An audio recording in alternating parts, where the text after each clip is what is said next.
Structure of flower. Flower is the reproductive organ of a plant. It occurs singly in plants, or it is found in the form of clusters, which is known as inflorescence. A complete flower consists of sepals, petals, receptacle, pedicel, stamen, and carpel. Now this picture is of a petunia flower. It occurs singly in plant. And here is a picture of flowers which are found in the form of clusters, and this arrangement of flowers known as inflorescence, and it can be of various kinds in plants. Sepals. Sepals are the outermost whorls of a plant or a flower.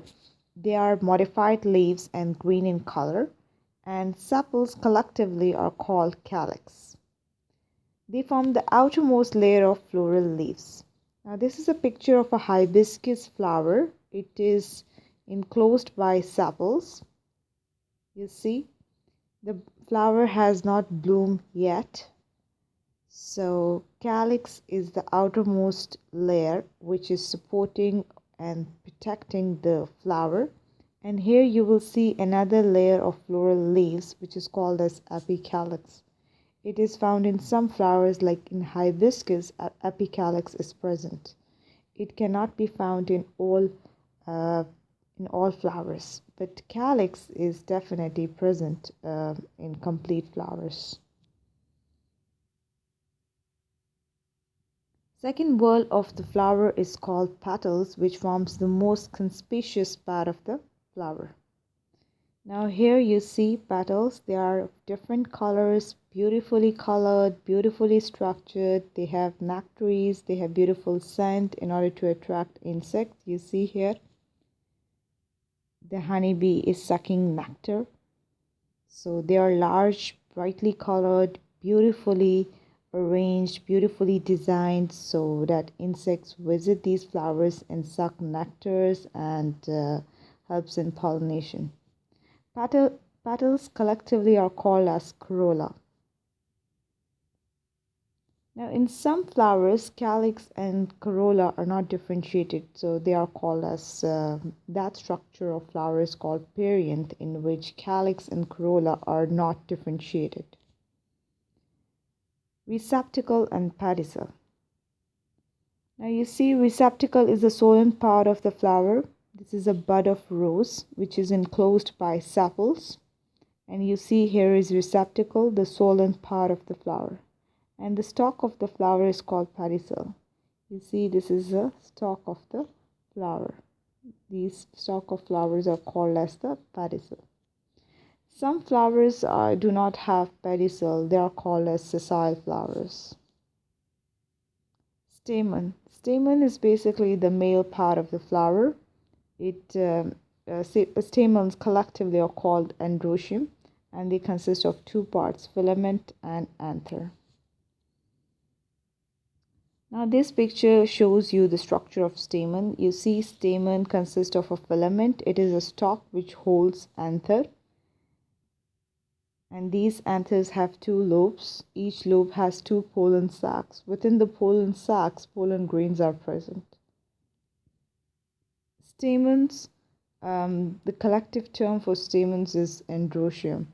So flowers have androeciums, and these are the male part of the flower, and in some flowers both male and female parts of the flower are present, and in some flowers only male part is present, and in some flowers only female part is found.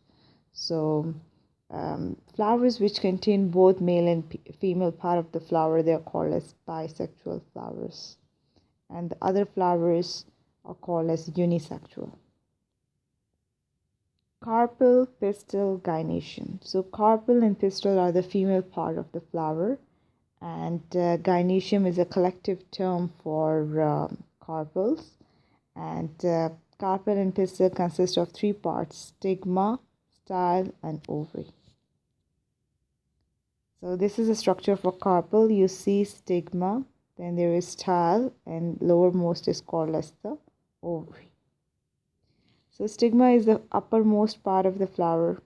Here pollen grains from the anther lands on the stigma, and style is the slender elongated part of the pistil, and ovary is the swollen part of the flower. It contains ovules. So this is the structure of carpel. Now you will see here vertical section through carpel. So stigma is here, style is here, ovary is here. This is the ovary wall. Within the ovary wall there is an ovule. Inside the ovary wall is an ovule, and this ovule is attached to the ovary by means of a stalk known as funicle, and the place where they both are joined, ovule and ovary, it is called as the placenta. So there are two terms used here, placenta and funicle. Funicle is the stalk and placenta is the point of attachment of ovule to ovary. So what happens, pollen grains from the anther falls on the stigma, then stigma releases some sugary substance which causes pollen grains to develop pollen tube. They germinate.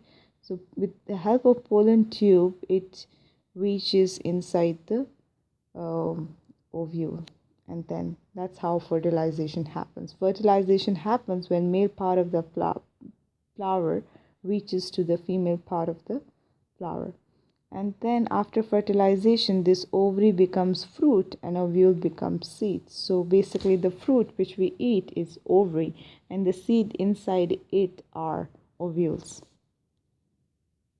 Now this is the complete diagrammatic representation of structure of flower. You see here receptacle, the swollen part of the flower, pedicel, the stalk of the flower, sepals, the modified leaves which encloses the flower in bud condition, petals brightly colored, beautifully designed, beautiful scent. They have nectaries, they attract insects for pollination. Then there's female part of the flower and male part of the flower. Male part of the flower is called as stamen, and stamens collectively are called androecium.